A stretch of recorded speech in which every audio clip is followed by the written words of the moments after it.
तमिलनाडु के तंजावुर में हुई आज जो हादसा हुआ उस पर अपना शोक प्रकट करता हूं। जिन नागरिकों की मृत्यु हुई है उनके परिवारों के साथ मेरी संवेदनाएं हैं। पीड़ित परिवारों की आर्थिक मदद भी की जा रही है। साथियों, बीते 2 वर्षों में कोरोना को लेकर ये हमारी 24वीं मीटिंग है। कोरोना काल में जिस तरह केंद्र और राज्यों ने मिलकर काम किया, उसने कोरोना के खिलाफ देश की लड़ाई में अहम भूमिका निभाई है। मैं सभी मुख्यमंत्रियों, राज्य सरकारों और अधिकारियों के साथ सभी कोरोना वॉरियर्स की प्रशंसा करता हूं। साथियों, कुछ राज्यों में से कोरोना के फिर से बढ़ते केसेस को लेकर हेल्थ सेक्रेटरी ने अभी हमारे सामने विस्तार में जानकारी रखी है।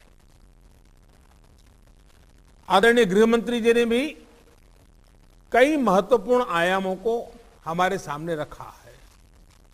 साथ ही आप में से कई मुख्यमंत्री साथियों ने भी कई जरूरी बिंदुओं को सबके सामने प्रस्तुत किया है। ये स्पष्ट है कि कोरोना की चुनौती अभी पूरी तरह से टली नहीं है। ओमिक्रॉन और उसके सब वेरिएंट्स किस तरह गंभीर परिस्थिति पैदा कर सकते हैं, ये यूरोप के देशों में हम देख रहे हैं। पिछले कुछ महीनों में कुछ देशों में इन सब वेरिएंट्स की वजह से कई सर्ज आए हैं। हम भारतवासियों ने कई देशों की तुलना में अपने देश में हालात को काफी बेहतर और नियंत्रण में रखा है। इन सब के बावजूद पिछले 2 हफ्तों से जिस तरह से कुछ राज्यों में केसेस बढ़ रहे हैं, उससे हमें अलर्ट रहने की जरूरत है। हमारे पास कुछ महीने पहले जो लहर आई, उस लहर ने हमने उसमें से बहुत कुछ सीखा भी है। सभी देशवासी ओमिक्रॉन लहर से सफलतापूर्वक निपटे, बिना पैनिक किए देशवासियों ने मुकाबला भी किया। साथियों, 2 साल के भीतर देश ने हेल्थ इंफ्रास्ट्रक्चर से लेकर ऑक्सीजन सप्लाई तक कोरोना से जुड़े हर पक्ष में जो भी आवश्यक है वहां मजबूती देने का काम किया है। तीसरी लहर में किसी भी राज्य से स्थितियां अनियंत्रित होने की खबर नहीं आई। इसको हमारे कोविड वैक्सीनेशन अभियान से भी काफी मदद मिली। देश के हर राज्य में, हर जिले में, हर क्षेत्र में, चाहे वहां की भौगोलिक परिस्थितियां कैसी भी रही हो, वैक्सीन जन जन तक पहुंची है। प्रत्येक भारतीय के लिए ये गौरव की बात है कि आज भारत की 96% वयस्क आबादी को कोरोना वैक्सीन की पहली डोज लग चुकी है।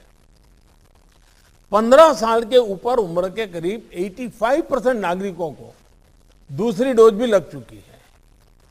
साथियों, आप भी समझते हैं और दुनिया के ज्यादातर एक्सपर्ट्स का निष्कर्ष यही है कि कोरोना से बचाव के लिए वैक्सीन सबसे बड़ा कवच है।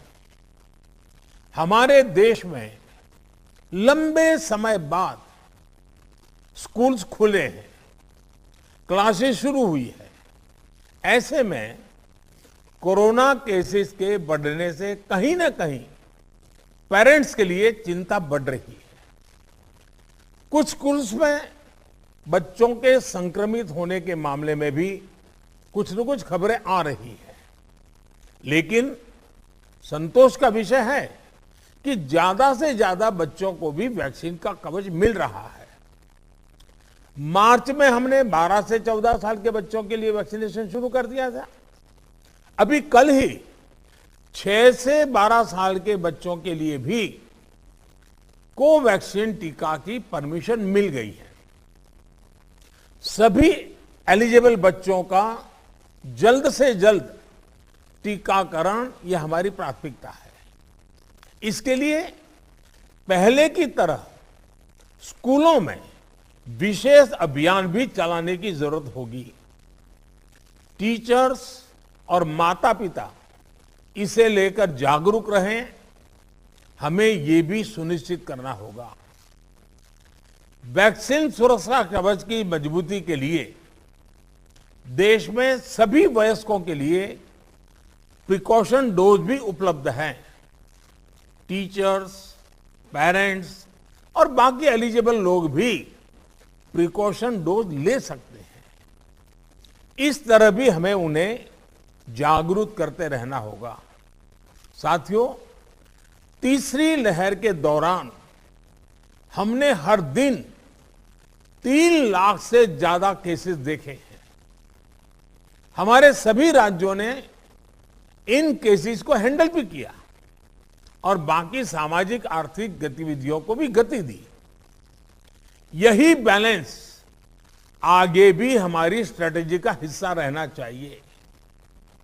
हमारे साइंटिस्ट और एक्सपर्ट्स नेशनल और ग्लोबल सिचुएशन को लगातार मॉनिटर कर रहे हैं। उनके सुझावों पर हमें प्रिएम्प्टिव, प्रोएक्टिव और कलेक्टिव अप्रोच के साथ काम करना होगा। इन्फेक्शंस को शुरुआत में ही रोकना हमारी प्राथमिकता पहले भी थी और अब भी यही रहनी चाहिए। आप सबने भी जिस बात का उल्लेख किया, टेस्ट, ट्रैक और ट्रीट की हमारी स्ट्रेटेजी को भी हमें उतने ही प्रभावी तौर पर लागू करना है।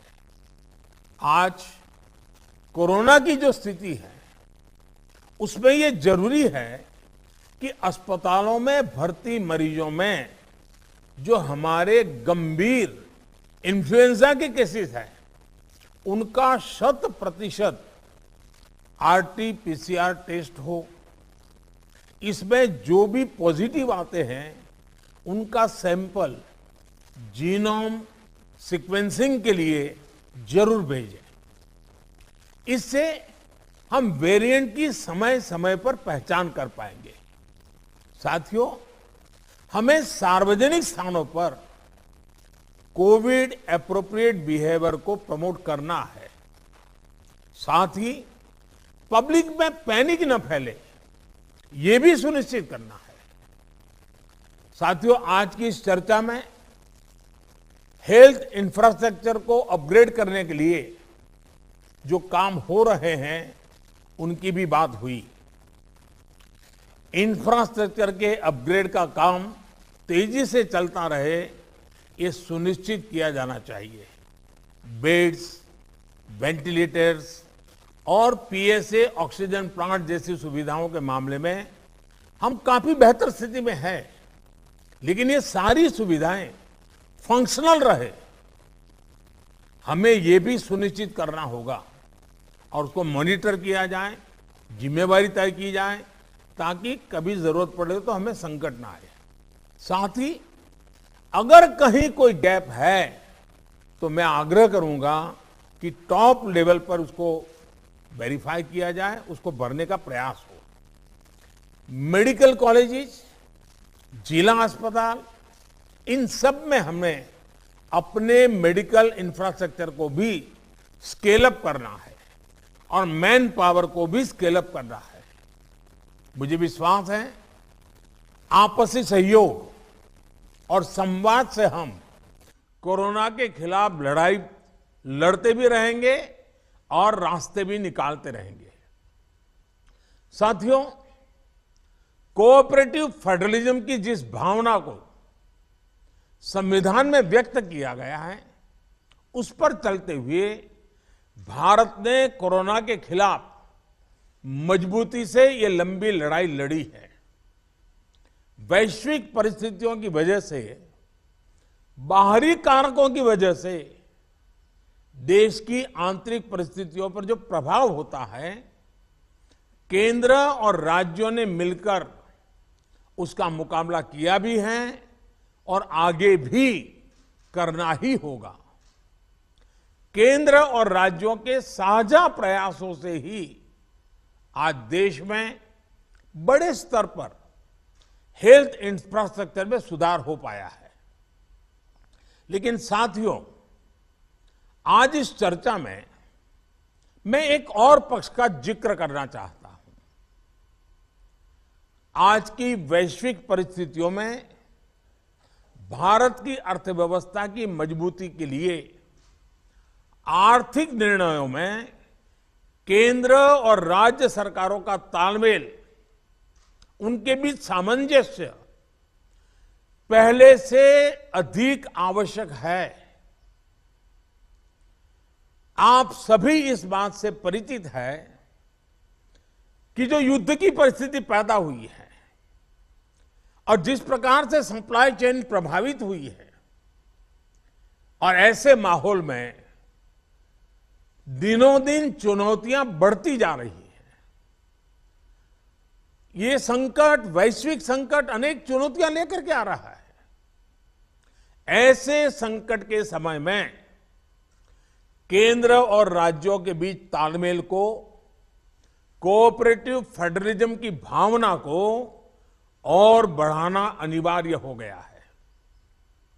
अब मैं एक छोटा सा उदाहरण देता हूं।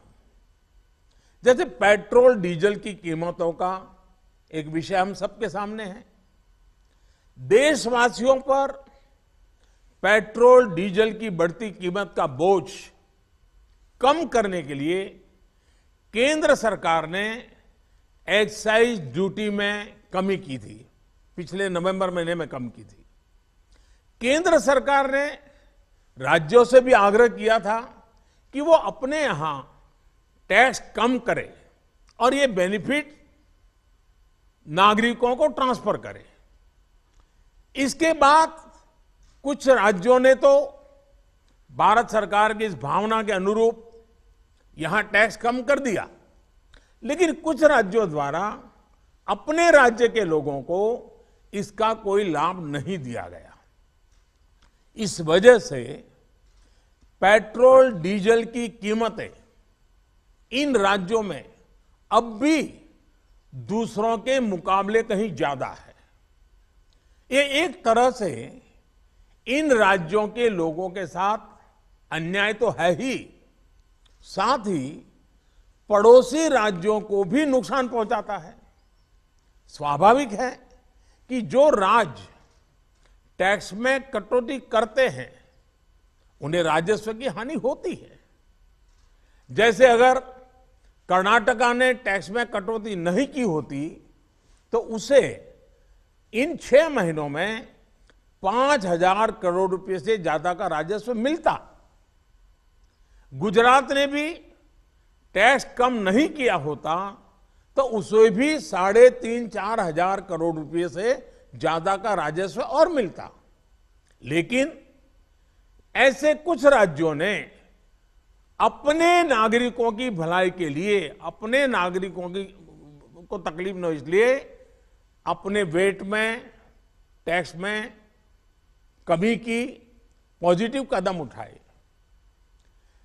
वहीं गुजरात और कर्नाटक के पड़ोसी राज्यों ने टैक्स में कमी न करके इन 6 महीनों में 3,500 करोड़ रुपए से लेकर के 5-5.5 हजार करोड़ रुपए तक अतिरिक्त राजस्व कमा लिया।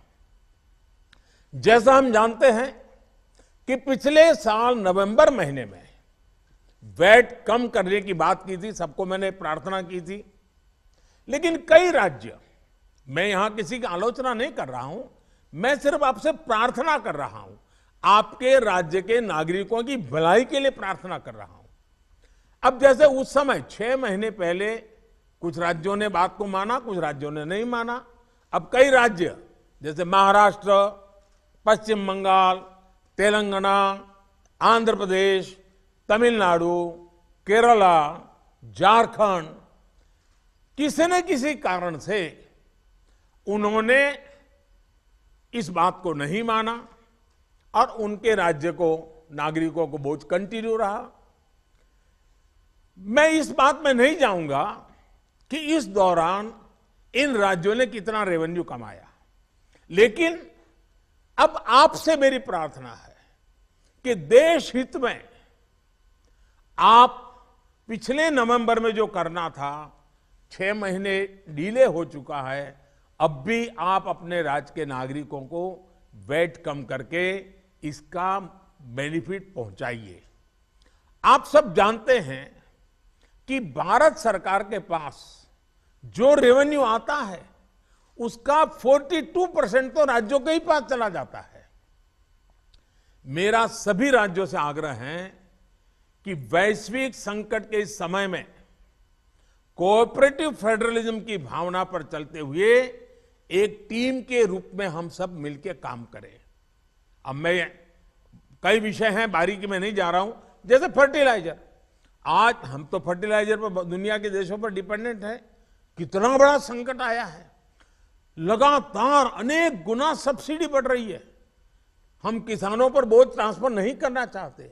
अब ऐसे संकट झेलने पड़ रहे हैं, तब मैं आप सबसे आग्रह करता हूं, प्रार्थना करता हूं कि आप अपने राज्य, अपने पड़ोसी राज्य, सभी देशवासियों के हित में उसकी सर्वोच्च प्राथमिकता दे। मैं एक और उदाहरण देता हूं। अब नवंबर में जो करना था नहीं किया, इसलिए पिछले 6 महीने में क्या हुआ है, आज चेन्नई में, तमिलनाडु में पेट्रोल करीब 111 रुपया के पास है। जयपुर में 118 से भी ज्यादा है। हैदराबाद में 119 से ज्यादा है। कोलकाता में 115 से ज्यादा है। मुंबई में 120 से ज्यादा है। और जिन्होंने कटौती की, मुंबई के ही बगल में दीव दमन में 102 रुपया है। मुंबई में 120, बगल में दीव दमन में 102 रुपया। अब कोलकाता में 115, लखनऊ में 105, हैदराबाद में 120 करीब करीब, जम्मू में 106, जयपुर में 118, गुवाहाटी में 105, गुड़गांव में 105 है। देहरादून, छोटा राज्य हमारा उत्तराखंड, 103 रुपया है। मैं आपसे आग्रह करता हूं कि आप 6 महीने भले जो कुछ भी आपका रेवेन्यू बढ़ा आपके राज्य के काम आएगा, लेकिन अब पूरे देश में आप सहयोग कीजिए। ये मेरी आपको विशेष प्रार्थना है। आज साथियों, एक विषय और जिस पर भी मैं अपनी बात आज कहना चाहता हूं। देश में गर्मी तेजी से बढ़ रही है और समय से पहले बहुत गर्मी बढ़ रही है, और ऐसे समय में हम अलग अलग स्थानों पर आग की बढ़ती हुई घटनाएं भी देख रहे हैं।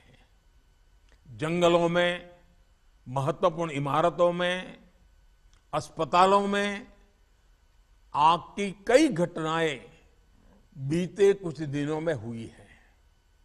हम सबको याद है वो दिन कितने पीड़ादायक थे जब पिछले साल कई हॉस्पिटलों में आग लगी, और वो बड़ी दर्दनाक स्थिति थी। बहुत मुश्किल समय था वो। अनेक लोगों को इन हादसों में अपनी जान गंवानी पड़ी थी। इसलिए मेरे सभी राज्यों से आग्रह है कि अभी से हम विशेषकर हॉस्पिटलों का सेफ्टी ऑडिट करवाएं, सुरक्षा के इंतजाम पुख्ता करें और प्राथमिकता के आधार पर करें। ऐसी घटनाओं से हम बच सके, ऐसी घटनाएं कम से कम हो, हमारा रिस्पांस टाइम भी कम से कम हो, जान माल की हानि ना हो। इसके लिए भी मैं आपको आग्रह करूंगा कि आप अपनी टीम को विशेष रूप से इस काम पर लगाइए और बिल्कुल मॉनिटरिंग कीजिए ताकि देश में कहीं हादसा न हो, हमारे निर्दोष नागरिकों को जान न गंवानी पड़े।